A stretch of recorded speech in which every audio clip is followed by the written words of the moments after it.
हरियाणा में धान की खरीद को लेकर ऐसा बवाल छिड़ गया है कि अब बात मारपीट तक आ गई है। किसान प्रदर्शन करते करते इतने हिंसक हो जा रहे हैं कि अधिकारियों को ही थप्पड़ जड़ दिए जा रहे हैं। लेकिन सवाल यह है कि धान खरीद को लेकर किसानों में इतना गुस्सा आखिर क्यों है? सरकार जब करीब 90% तक धान की खरीद हो जाने का आंकड़ा दिखा रही है, तो फिर ये मारपीट और हंगामा आखिर क्यों हो रहा है? नमस्कार, आपके साथ मैं हूं प्रतिमा दत्ता। कुछ घंटों पहले किसान नेता गुरनाम सिंह चढ़ूनी का एक वीडियो खूब वायरल हो रहा था। ये वीडियो आपने भी देखा होगा। इस वायरल वीडियो में गुरनाम चढ़ूनी बीच सड़क पर पुलिस की मौजूदगी में एक डिस्ट्रिक्ट फूड सप्लाईज कंट्रोलर को थप्पड़ जड़ देते हैं।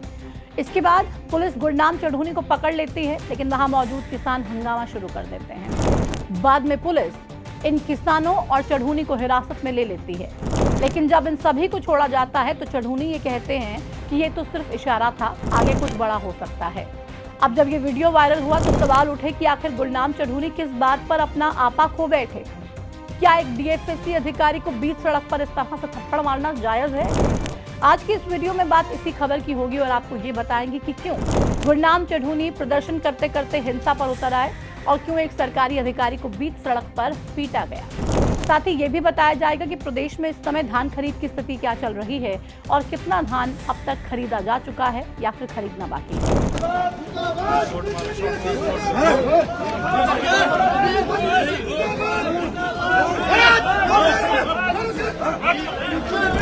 गुरनाम चढ़ूनी का डीएफएससी अधिकारी को थप्पड़ मारने का ये वीडियो हरियाणा के कुरुक्षेत्र जिले का है।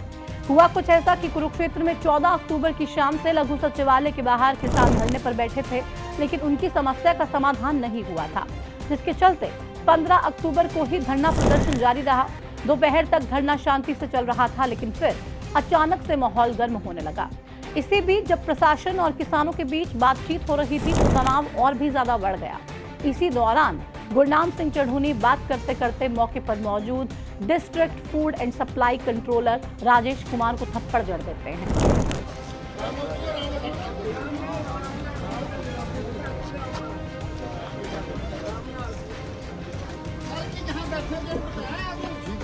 एक मिनट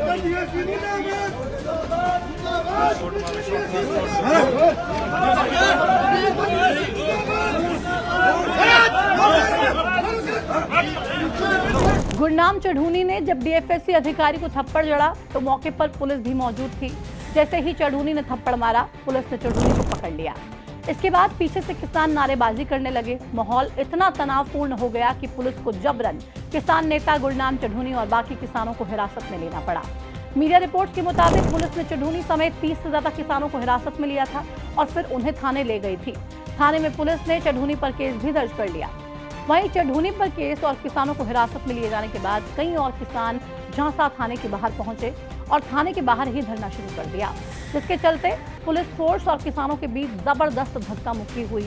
इस घटना के बाद किसानों को पुलिस ने बातचीत के लिए सर्किट हाउस बुलाया, जहां किसानों और प्रशासन के बीच टेम्पररी सहमति बन गई। अब जब इस मीटिंग के बाद गुरनाम चढ़ूनी से बात की गई तो उन्होंने प्रशासन को 25 अक्टूबर तक का अल्टीमेटम देते हुए कहा कि 25 अक्टूबर तक सरकार डीएफएससी ऑफिसर को सस्पेंड करे, वरना आज जो हुआ है वो सिर्फ एक इशारा है। माना कि किसानों में गुस्सा है, गुरनाम सिंह चढ़ूनी भी धान खरीद की सुस्ती से परेशान है, लेकिन क्या इस तरह की मारपीट और चढ़ूनी की ये भाषा शैली सही है? क्या ये सही है कि अपनी परेशानी के समाधान के लिए बीच सड़क पर एक सरकारी अधिकारी को थप्पड़ जड़ दिया जाए? आप गुरनाम सिंह चढ़ूनी के इस कारनामे पर क्या सोचते हैं? हमें कमेंट सेक्शन में जरूर बताइए। तब तक हम आपको बता देते हैं कि आखिर किसानों की मांग क्या है और क्यों इतना ज्यादा विरोध किसानों की तरफ से किया जा रहा है।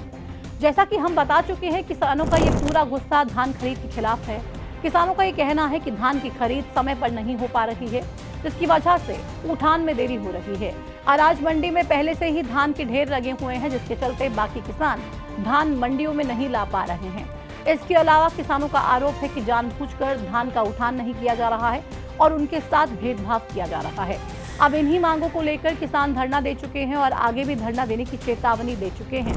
ऐसे में अब ये देखना जरूरी हो जाता है कि क्या वाकई में प्रदेश में धान खरीद की स्थिति इतनी खराब है कि किसानों को मारपीट तक करनी पड़ रही है। इस सवाल का जवाब समझने के लिए आपको धान खरीद के आंकड़े बताते हैं। मीडिया रिपोर्ट्स और खाद्य आपूर्ति विभाग के हवाले से छपी खबरों के मुताबिक अब तक हरियाणा की मंडियों में कुल 36,16,000 से ज्यादा मीट्रिक टन धान की आवक हुई है। इसमें से खाद्य आपूर्ति विभाग अब तक 18,19,000 मीट्रिक टन से ज्यादा धान खरीद चुका है।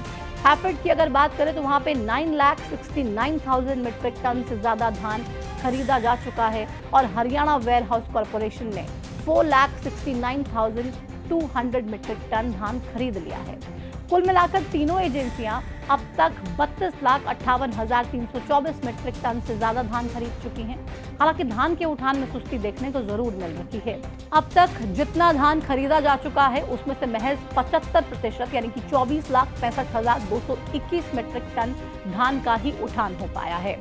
वहीं जिस कुरुक्षेत्र में किसानों ने धान खरीद के खिलाफ प्रदर्शन किया, वहां की मंडियों में 6 लाख मीट्रिक टन से ज्यादा धान खरीदा गया है और 5 लाख मीट्रिक टन से ज्यादा धान का उठान हो चुका है।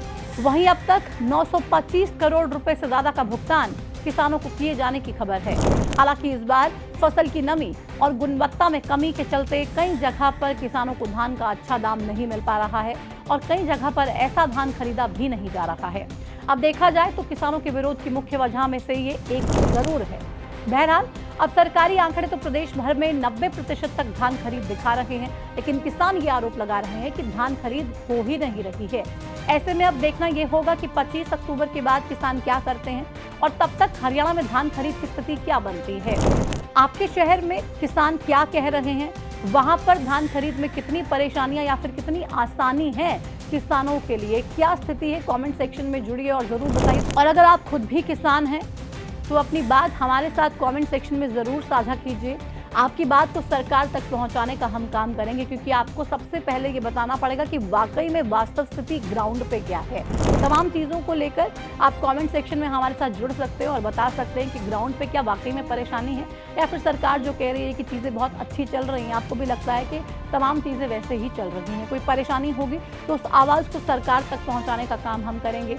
और इस वीडियो में फिलहाल इतना ही। मुझे दीजिए इजाज़त। नमस्कार।